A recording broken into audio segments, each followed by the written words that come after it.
შემეცნებით საგანმანათლებლო პროექტი რადიო კინო მზადდება სტუდია კოცის ბაზაზე. პროექტის ხელმძღვანელი კობა ცხაკაია. პროექტის რედაქტორი ნინო ჩხიკვიშვილი.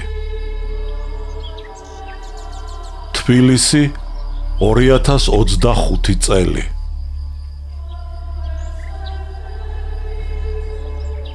ალექსანდრე ქუთათელი, პირისპირ, რომანი 2 ტომად და 4 წიგნად. პირველი ტომი, წიგნი პირველი. ნაწილი პირველი.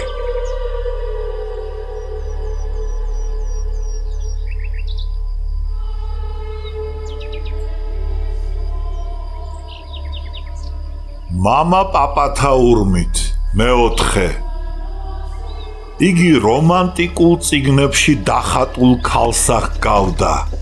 ქვეყანა უეცრად გაფართოვდა ვაჟის წინაშე.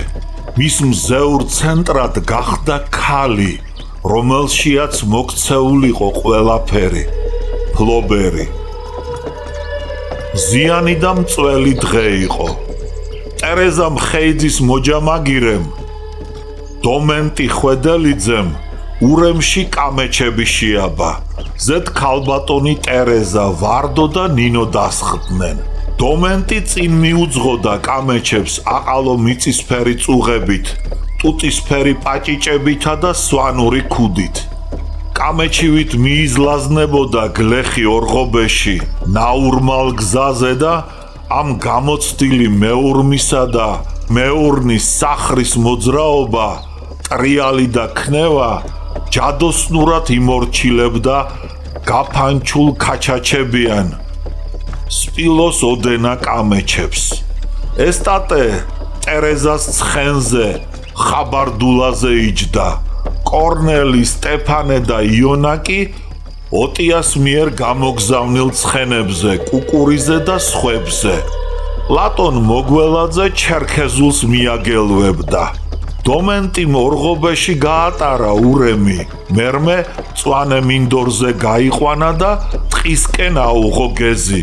ახალგაზრდა მეთაური სიმონ წერეთელი ცხენოსნებს, ურმებზე მჯდარ ტერეზას და მაყაშვილის ქალებს ტყისპირას გამოემშვიდობა. გული დაწყდა ოტიამ დივანთან რომ ვერ მიდიოდა საქეიფოთ და ისიც ასეთ წარჩინებულ საზოგადოებასთან ერთად. თვალი გააყოლა ურმებზე მჯდარ ქალებს. ვეება ყაყაჩოსავით ქანაობდა მათი ქოლგები. თითქოს სანათურებით გაჩირაღდნებული შუქფარები ხურავთო. დომენტიმ ტყეში შეიყვანა კამეჩები. ბორბლების ნაკვალებს მიხვა. დაიწყო აღმართი. წვიმისაგან ალაგ-ალაგ ჩაშვავებული. აყალო მიწიანი ოღრო-ჩოღრო გზა. ურემი აღმართს დაეკიდა.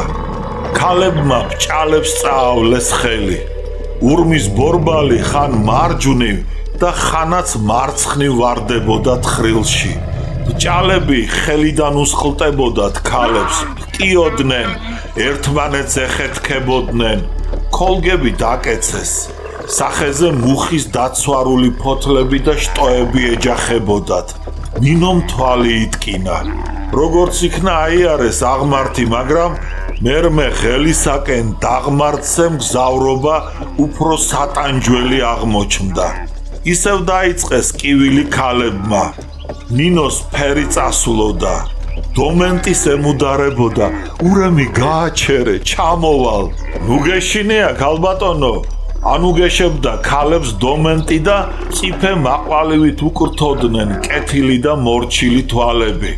ხანაც ურმის უღელს მოავლებდა ტალახისფერ ფართო ხელს, მარჯვნივ და მარცხნივ მიმოსწევდა საჭესავით და უმოწყალოდ გადაუჭირებდა კამეჩებს შვინდის სახრეს. ოხი, ოხიო! უცნაურ ბგერებს გამოსცემდა და ასე შეუწყრებოდა კამეჩებს. ვარდო და ნინო დაიტანჯნენ. ურმის ბორბალი შეძდგებოდა ახლა ლოდზე, მერე ერთბაშად საშინელი ძალით დაეცემოდა მიწაზე და მაშინ ვარდოს და ნინოს ისე დაეღრიჯებოდა სახე, თითქოს გულღვიძლი და შიგნეული ჩაუწყდათო. წინ 3 ღელეა, ხოლო მთაში ასეთი აღმართი და დაღმართი არ გამოილევა. გაიფიქრა კორნელიმ. ვეღარ გაუძლო გულმა, ცხენიდან ჩამოხტა და ნინო შესთავაზა. მუხლი მოღუნა და ნინო ზეთში აყენა. უზანგში შეადგმევინა ფეხი და უნაგირზე გადასვა.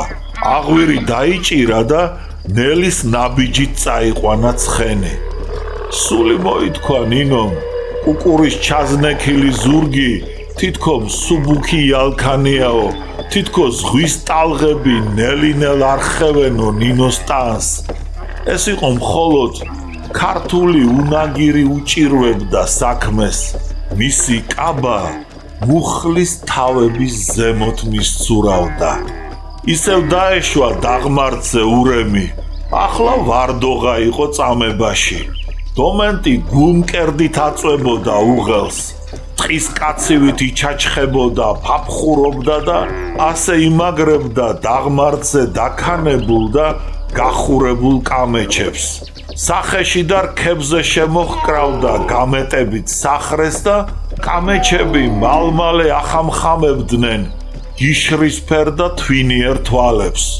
ტერეზა შეჩვეული იყო ურმით მგზავრობას. რამდენჯერ გაუვლია მას, მის დებსა და შვილებს ეს ტყე ბნელ ღამეში, წვიმა ავდარსა და ელვა ქუხილის ჟამს. ნაბდებს წამოსხმულნი ისხდნენ ურმებზე ავდრიან ღამეში და გლეხები კვარით, ჭრაქითა და ჩირაღდნებით გზას უნათებდნენ. ნინომ თავი დახარა. მუხის ტოტი რომ არ დასჯახებოდა. მუხლის თავი გაუშიშულდა. შეხედეთ ამ ქალბიჭას, როგორ გადამჯდარა მამაკაცივით ცხენზე, არ ცხენდა იონა ნინოს. იონა პლატონთან მივიდა. დიდი ცხვირის დაღრენილი ნესტოები გაბერა და ზედაზენამდე იძახდა.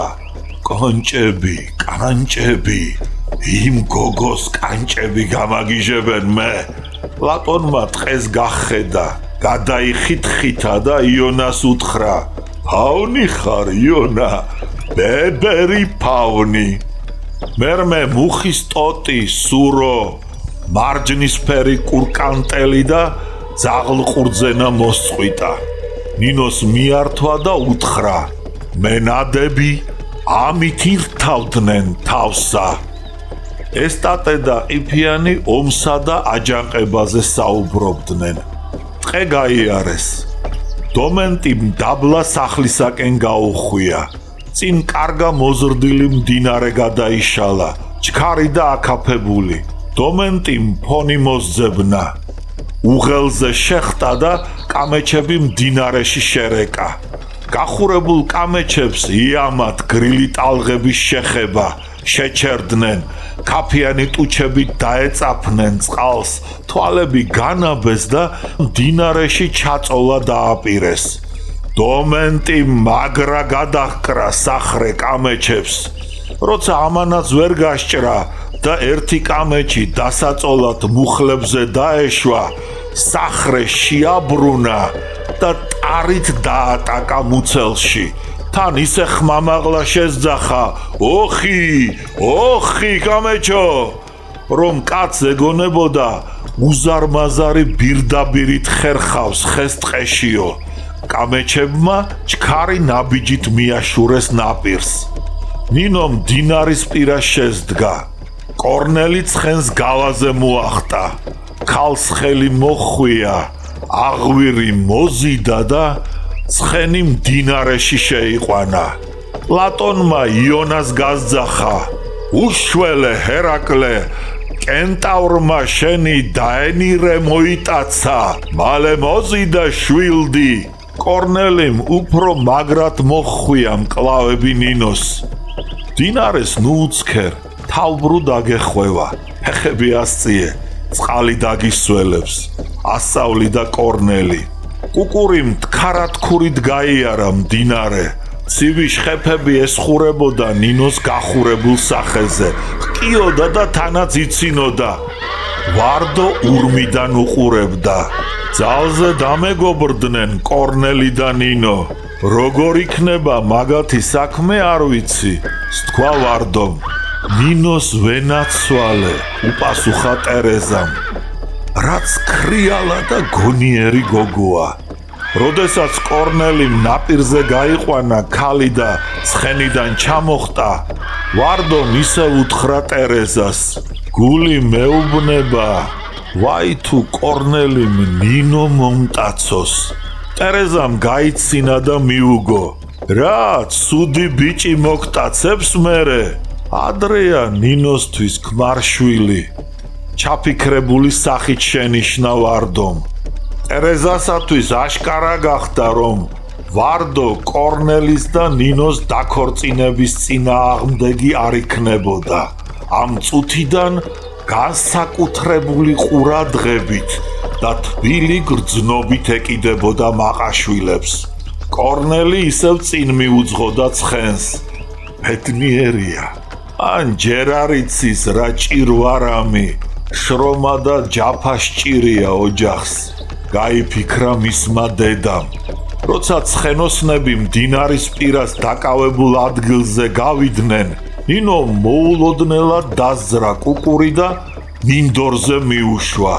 კორნელი იღიმებოდა და ასე ეგონა, ღიმილითვე ეგებებოდა მას ზედაზენის მოსახლეობა და მთელი ეს ქვეყანა.